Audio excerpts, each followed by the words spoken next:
A construção civil tem vivido recentemente uma época frutífera, cujos aumentos nos ganhos, valorização de seus profissionais e expansão do mercado são algumas das causas e consequências dessa realidade. Entretanto, como todo setor deve estar atento às demandas da sociedade na qual está inserida. As questões ambientais têm ocupado gradativamente cada vez mais espaço nos problemas dos países, desenvolvidos ou não, e a quantidade de resíduos deixados por construções, cerca de 5 vezes maior do que produtos, tornou-se um dos centros das discussões da sustentabilidade. Algumas ações, como o uso de tintas sem solvente e materiais menos agressivos de forma geral, qualidade do ar e do espaço interno e redução do desperdício com água e energia, como com o uso mais consciente dos ar-condicionados, a inibição do uso desnecessário e simultâneo dos elevadores e a utilização de energia solar. Podemos fazer uma grande diferença e vêm sendo pouco a pouco implementadas. Pesquisas recentes indicam um aumento de cerca de 5% nos gastos no processo de construção, caso sejam investidos em sustentabilidade. Contudo, a economia a médio e longo prazo, que gira em torno de 30% nos gastos com água e energia, compensa os gastos extras. Mas, como toda novidade, deve-se ficar atento. Afinal, como diferenciar construções de fato ambientalmente responsáveis e outras que apenas se proclamam de tal maneira? Para isto, a certificação é indispensável, pois a obtenção do certificado Leadership in Energy and Environment Design, mais conhecido como LEED, emitido pela organização United States Green Building Council, requer uma pré-certificação e então inicia-se o processo para concedê-lo ou não. Um porém é justamente a pré-certificação, uma vez que é conseguida com base no projeto da obra, que pode não ser seguida devidamente. Portanto, uma construtora pode passar uma imagem para seus clientes que, na verdade, não procede bem com o que ela pratica no seu dia a dia. Como se pode perceber, uma postura consciente nas mais diversas etapas da construção civil, além de financeiramente viável, não só caracteriza uma empresa com a preocupação ambiental e a situação do planeta, mas também passam essa imagem para o público. Sendo assim, uma legislação mais clara e uma desburocratização são fundamentais para uma construção civil, cada vez mais alinhada com as necessidades do nosso mundo. Bom dia, meu nome é Braulio Rafael e eu estou aqui hoje para bater um papo com o nosso engenheiro Alessandro, que é responsável pela obra Eco Residence, que implanta atitudes sustentáveis no dia a dia da sua obra. E vamos saber com ele quais são as práticas que ele costuma usar no seu dia a dia. Boa tarde. Em meu projeto está voltado para a água, energia limpa, a estrutura e até o entulho. Nada se perde, tudo pode ser reaproveitado. Como a água da chuva que a gente reaproveita desde o início da obra até o final.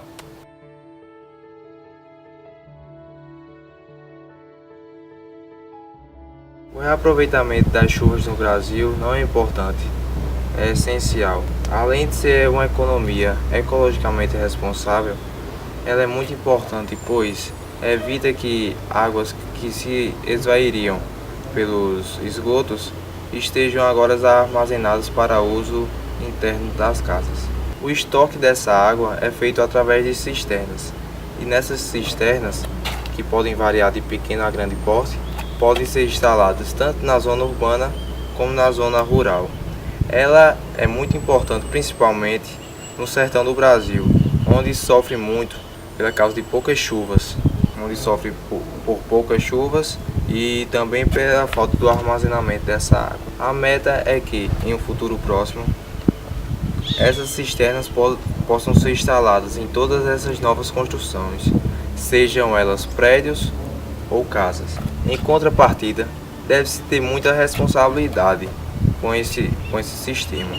Deve sempre lembrar de fazer a manutenção da cisterna e da calha, pois há muita impureza na chuva e elas devem ser sempre evitadas e limpas. Essa água, que reiterando, não é potável, pode ser utilizada nas piscinas, nas plantas e na limpeza residencial. Se a instalação da cisterna for subterrânea, terá um preço maior no custo dessa mudança.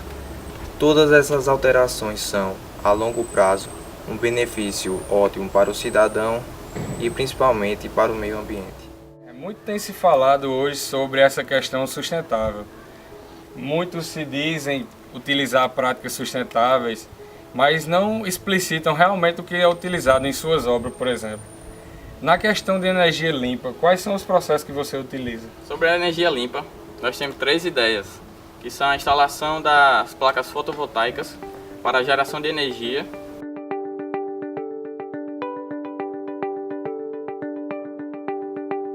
A parte mais importante de um painel solar são as células fotovoltaicas de silício, que elas transformam a luz solar em energia. Eles se localizam em cima das construções, onde captam a luz por estarem mais tempos expostos, gerando uma corrente elétrica usada para carregar uma bateria.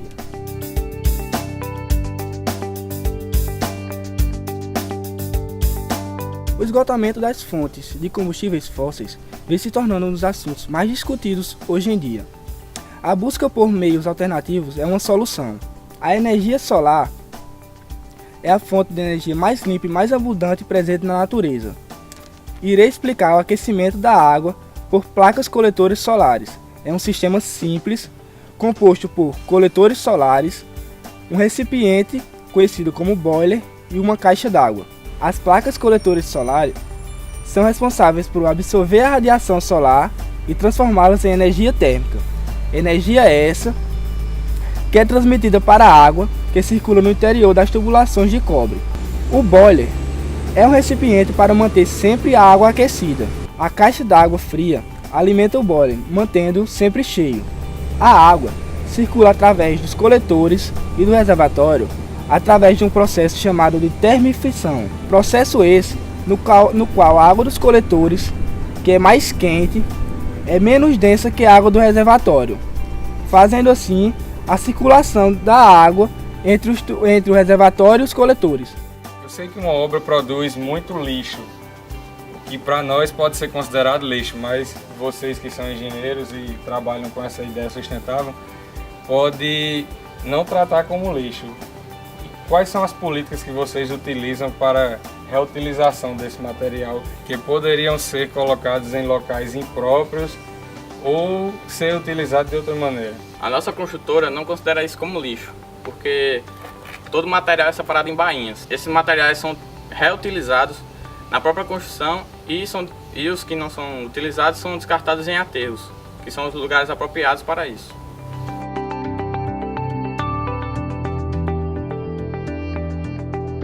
Você sabia que o entulho das obras pode ter um destino sustentável?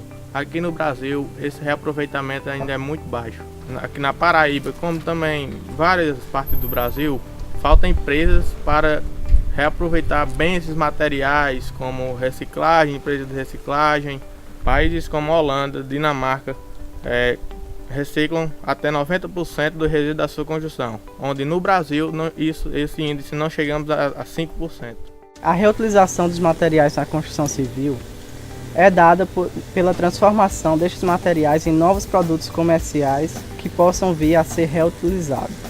Estes materiais normalmente são considerados entulhos e caliças.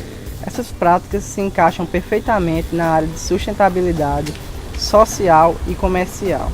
No Brasil, 50% das obras descartam sem critério algum esses materiais em lixões e aterros sanitários. No Brasil, 50% dos materiais são descartados sem critério algum nos lixões e aterros sanitários. Esses 50% equivalem em média a 853 mil toneladas por mês. Mas, por exemplo, em outros países, como por exemplo o Reino Unido, o número já é bem menor, ou seja, 50 mil toneladas por mês. E no Japão, que é uma referência mundial, esse lixo é abaixo de 6 mil toneladas por mês. As vantagens ambientais da reutilização de materiais na construção civil está em reduzir as matérias-primas bases dos materiais da construção, como também abater o número de lixo nos aterros sanitários e também diminuir os detritos e entulhos nas construções civis. Essas práticas naturalmente vão diminuir o número da poluição nas cidades do nosso país.